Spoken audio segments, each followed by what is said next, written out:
Hi,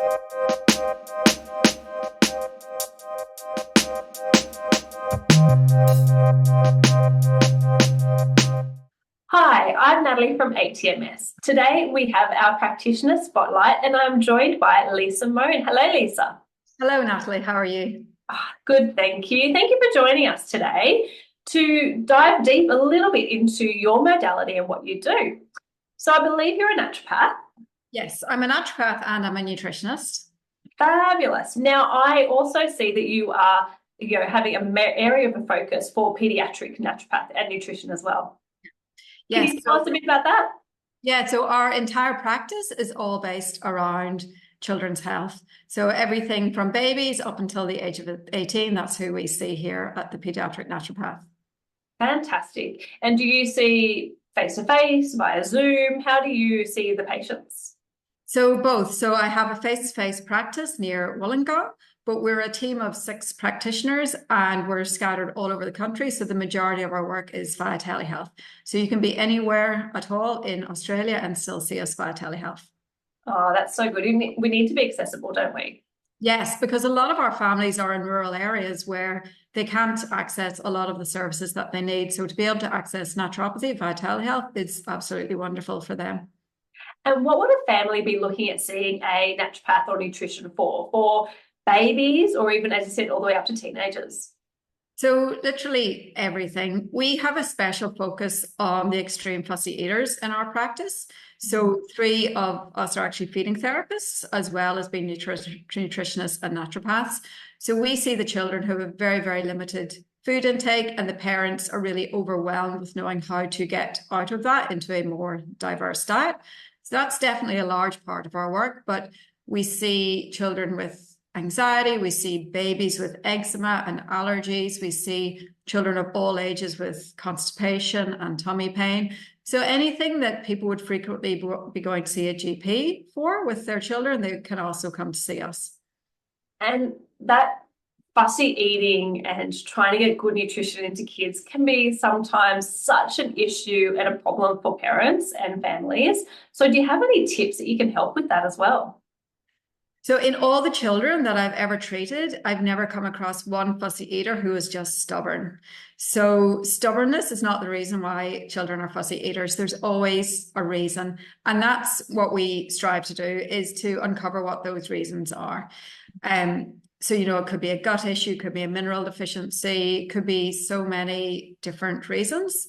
But the starting point for all of those children is really the same. And that's to start to have family meals at home with your parents around the dinner table at a set time. So that's kind of, no matter what the underlying cause is of the fussy eating, that is something that everybody can implement straight away and start to see benefits straight away.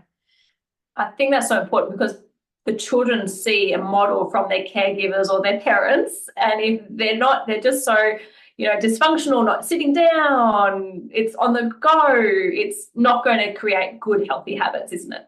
Correct. And I mean, of course, there's lots of families that are doing all of that and they still have the one child who will only eat the chicken nuggets and chips, but it's definitely the starting point.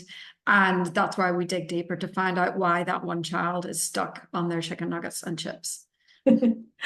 And do you see, and unfortunately, see a huge rise in children with allergies and food intolerances as well?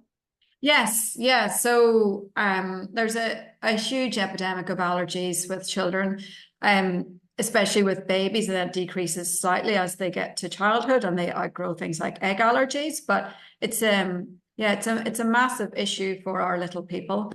And I've got 3 children myself, and 2 of them have had severe food allergies. So I know firsthand how complicated that can make your life. And I guess, as you said, you're going to, again, address the core issues of those food intolerances, which a lot of it comes back to the gut, doesn't it? Yes. We're a huge fan of testing, not guessing. So we will always recommend that you do a microbiome test for your child with allergies to see where the imbalances are, see what the overall health is of the gut, and then we can address those factors in the hope of reducing allergies. I love that. And the other one you touched on a lot of is, I guess, maybe sleep or anxiety, stress. A lot of the kids are experiencing these types of symptoms as well, and sometimes at an earlier age, aren't they? Yes.